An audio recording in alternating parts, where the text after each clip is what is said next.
Vamos a hacer un repaso de la unidad 1, Red de distribución eléctrica, del módulo profesional Instalaciones de distribución. Vayamos al índice.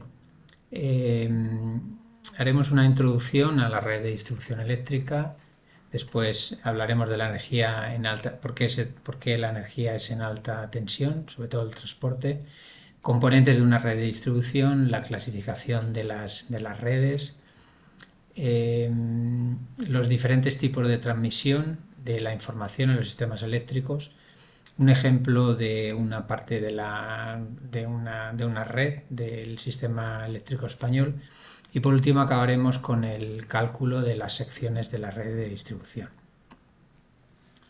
Vale, comencemos. Introducción a la red de distribución. Pues bueno, es interesante en este dibujo.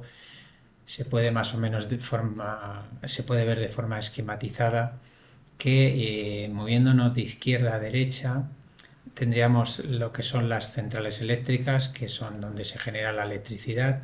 Estas pueden ser nucleares, ciclo combinado, térmicas, de carácter renovable.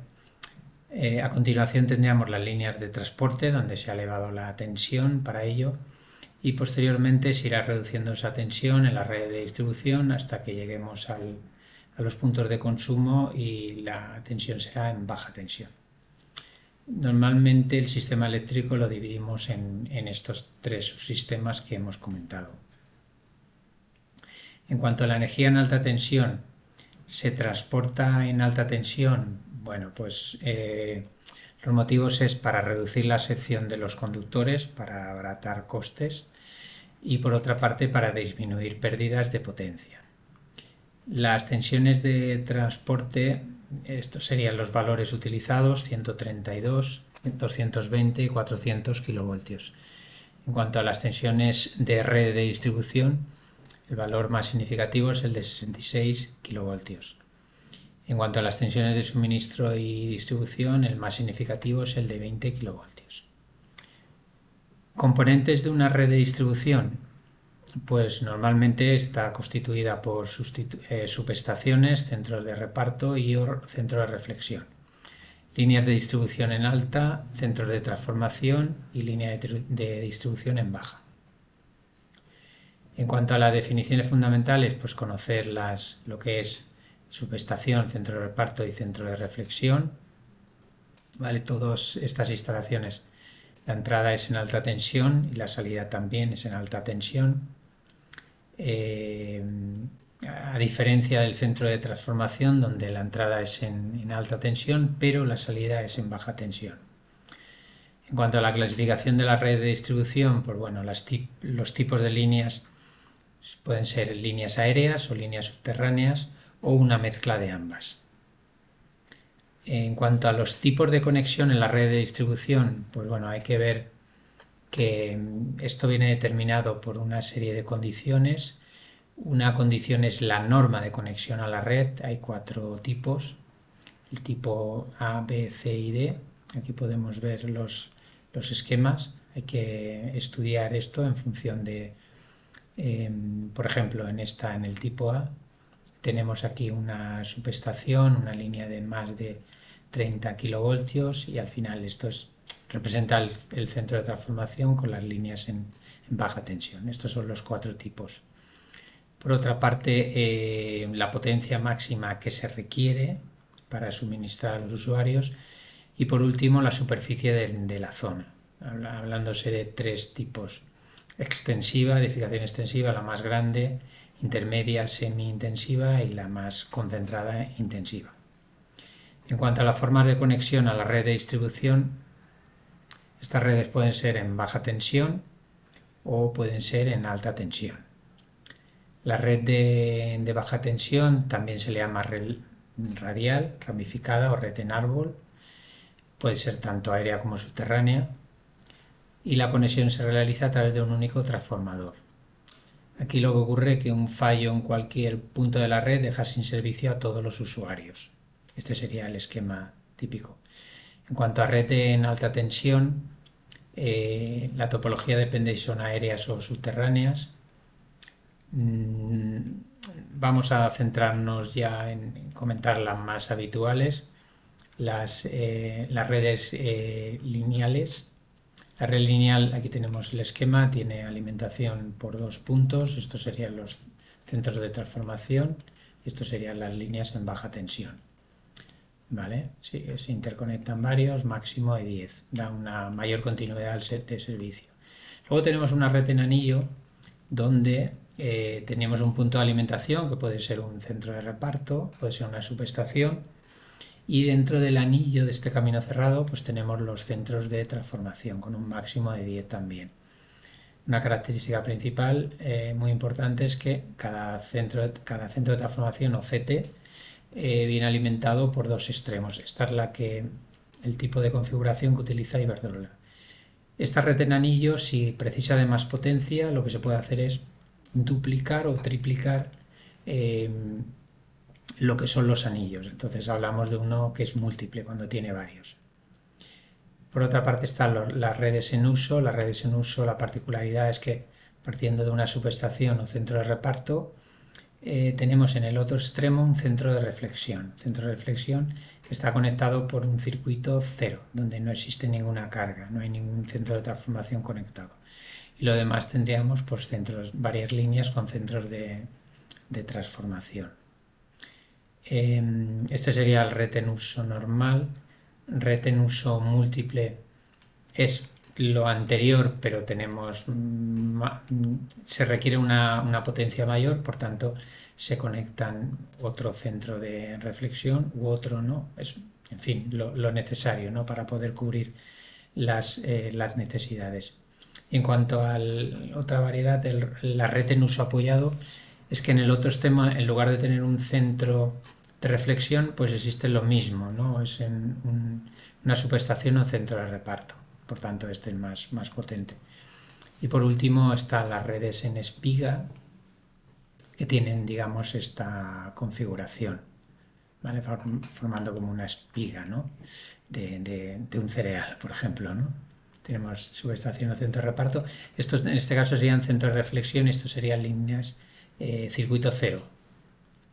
Vale, en cuanto a la transmisión de la información de los sistemas eléctricos,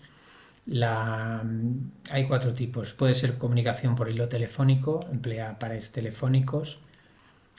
Por otra parte, por microondas se basa la transmisión de los datos por lo que son ondas de radio. Por onda portadora, donde se emplean las propias líneas de alta tensión, es el soporte para la transmisión de centrales. Y la más, digamos, empleada, que es la fibra óptica, donde tiene una serie de ventajas respecto a las anteriores. Aquí tenemos un ejemplo de una red de distribución con centrales, con todo lo que realmente es una parte del sistema eléctrico. En este caso es interesante que nos fijemos en la simbología que se utiliza. Vamos a hacerlo un poquito más grande para verlo. La simbología que se utiliza aquí, hablamos de estación transformadora primaria, es donde se ha producido, digamos, el aumento de esa tensión para el transporte. Luego tenemos estación transformadora de interconexión, donde está ya dentro de las líneas de transporte, pues bueno, hay una reducción. Estación transformadora de distribución, porque aquí pasamos ya a unos valores más pequeños. Lo que es un centro de reparto, en fin, esto ya sería el centro de transformación, con lo que decíamos, ¿no? La particularidad de que la entrada es en alta y la salida es en baja tensión. Vamos a reducirlo otra vez. Bueno, y a partir de ahora hablaríamos del cálculo de la red de distribución. Nos vamos a ir un poquito esto es un poco más de teoría, las categorías que hay, tercera, segunda, primera. Sobre todo nosotros nos pondremos la atención en lo que es tercera categoría, son hasta 30 kilovoltios. Los materiales más empleados, pues bueno, son el aluminio y el cobre. ¿De acuerdo? Aquí tenemos valores de resistividad, de conductividad también, y lo aumento de la resistencia con la temperatura. Para la determinación de la sección de los conductores se utilizan 3 criterios. criterio de intensidad admisible, caída de tensión e intensidad de cortocircuito. El de intensidad admisible al final es valorar el efecto que produce el calor generado por el efecto Joule. En líneas monofásicas utilizamos esta fórmula básica, ¿vale?, donde despejamos la intensidad de la fórmula de la potencia, en este caso potencia activa. En líneas trifásicas nos aparecería la raíz de 3 y al final lo que queremos es comparar este valor de intensidad de cálculo que sea menor o igual que una intensidad máxima que la obtendremos de las tablas, concretamente de la instrucción técnica complementaria de la 19 del reglamento electrotécnico para baja tensión, que en otro vídeo explicaremos esa tabla. En cuanto al criterio de caída de tensión, pues bueno, pues esa tensión que se va produciendo en función de la distancia, de la longitud. Para líneas monofásicas aquí tenemos su fórmula, y líneas trifásicas son muy parecidas. Lógicamente cambia el valor de la tensión, aquí tenemos un 2, son 2 cables. Y luego tenemos bueno, esto es lo que es la leyenda, la caída de tensión, que normalmente va a haber un tanto por ciento permitido, pero saber esos voltios. Y bueno, y aquí tenemos lo que es cada magnitud, lo que significa en sus unidades. Por otra parte, las conductividades, normalmente vamos a trabajar con conductividades de estos dos metales utilizados, si son termoplásticos, el PVC, o si son termoestables, el XLPE o el EPR. Luego los coeficientes de corrección si la temperatura es diferente a 40 grados centígrados. Y luego el criterio de intensidad de cortocircuito, bueno, pues digamos que lo que estudia es en caso de que apareciera una corriente muy elevada de corta duración, lo que es un cortocircuito, pues el efecto que produciría. No lo vamos a aplicar en los problemas, normalmente en baja tensión. Sí que es obligatorio utilizar los dos criterios anteriores y que son los que vamos a aplicar. Por tanto, procedimiento general en la aplicación de criterios, pues determinar la corriente máxima, aplicar los dos primeros criterios y luego hacer una comparación, una conclusión para ver cuál es la sección definitiva, que va a ser siempre la sección mayor.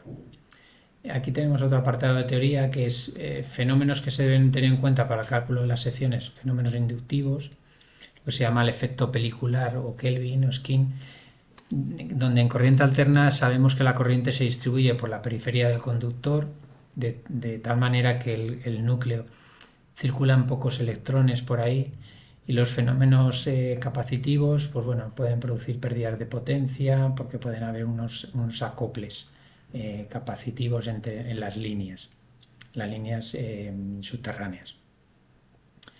En cuanto a métodos y criterios de cálculo, bueno, pues se puede decir consideraciones previas, los tipos de línea, pues en función de la corriente, si es corriente continua, corriente alterna, si es monofásica, trifásica, y luego pues las líneas de corriente alterna si van afectadas por reactancias, tanto inductivas como capacitivas. Normalmente en baja tensión no vamos a tener en cuenta estos efectos de la reactancia.